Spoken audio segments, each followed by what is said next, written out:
Freddie Carpenter was involved in a wicked wreck in the third heat race at Ocala on Saturday, and he recently spoke to Flow Racing following the wreck, saying that it could stop him from racing if he suffers similar symptoms to what he suffered at East Bay back in 2021. But he did say he is feeling okay, but he also said that he was still feeling a little cloudy from the wreck. So before we get to what Freddie had to say, let's just kind of take a look at what happened. This is over at Flow Racing. From their replay, Ross Robinson is in this number 7 blue car here. You want to pay attention to him. And then you want to pay attention to this white and blue car here at the very top left of your screen. That is Freddie Carpenter. Let's take a look at this here. They're going to get involved in the wreck coming out of turn 2 here.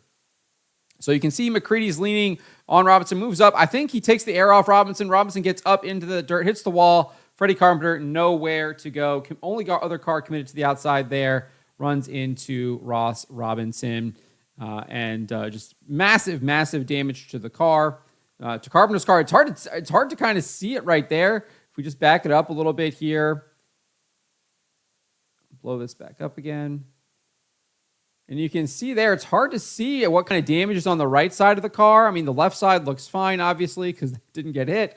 But it's hard to tell what kind of damage it was. But there was significant damage done to this car. Here's a picture from Jacob Dove, who is down there at Ocala. The car is junk, according to Freddie Carpenter. And yeah, it looks like it. I mean, just massive damage. And it could have been a lot worse, though. Could have been a lot worse. Guy was definitely looking down on Freddie Carpenter, because this is what he had to say to Flow Racing following the wreck. He said he was asked if he was okay, and he said, "Yeah, I'm just beat up, sore." He then described the incident, saying, "I think it was that Ross Robinson in that 7 car. He hit the wall, and I was already committed to the corner, nowhere to go, and I just blowed him up. And the way our cars was, when he hit the wall, the back end of his car came up, and I was rolled over, and so my halo hit his rear bumper. I'd say his bumper was about that far from my head." He pinched his fingers kind of tightly together. Hard to really kind of see what he's looking at there, given the camera angle from the Flow guys, but clearly indicating that the bumper was really close to his helmet and head. And I mean, we can just go back up and look at this. I mean, you can see that it did significant damage to the interior of that car that hit with Ross Robinson right there. So thankfully, he seems to be okay for the most part. However, he was asked where this wreck ranked for him in all of his wrecks, and he said probably second behind the one at East Bay a few years ago. It took me a couple of years to get over that one. He then joked about Florida tracks being rough on him, and I thought this was hilarious. This was just kind of that dark humor. You gotta love it. You gotta love it from Freddie Carpenter here. He says, "You see the light at the end of the tunnel, and then it's an oncoming train," joking about all the tracks in Florida and all the rough hits he's taken down there. So some of that rough humor, dark humor right there, black humor, I guess, is what they call it, right? And then, as I said earlier, he did go on to confirm that the car is junk. He said it could be repaired, but it would never be right, is what he said. So likely going to head back home to West Virginia and probably build a new car, get another car ready to go for the season out there.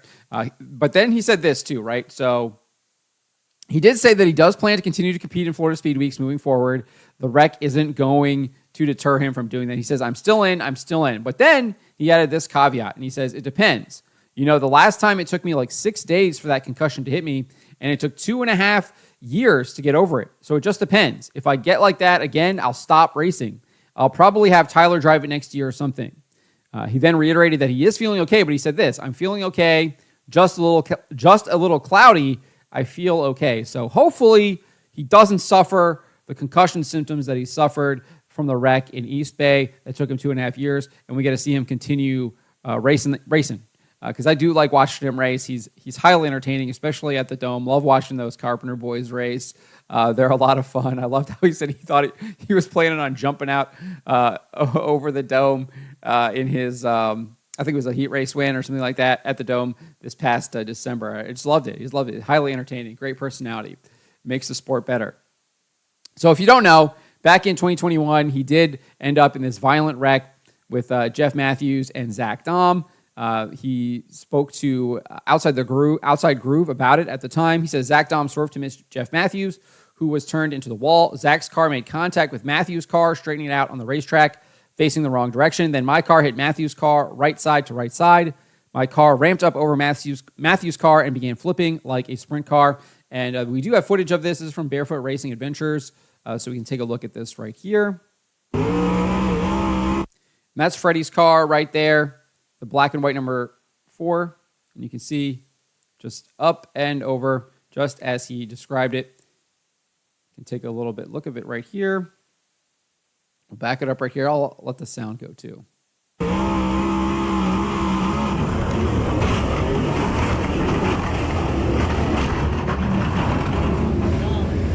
So that was the wreck right there. If you want to check out this entire video, you can over here on stockcarreport.com. I think they also have in-car footage, and they also have a conversation with Freddie as well from that wreck. He was actually saying that he was going to, I think he was actually trying to get that car back, and I don't know if he did compete later on in 2021, but obviously he did suffer a concussion from that, and it just didn't hit him till 6 days later. But hopefully that doesn't happen this time. Hopefully he's okay. I'll definitely be keeping in my prayers, and he gets his car, obviously gets a new car up and ready, and we see him back on the track sooner rather than later.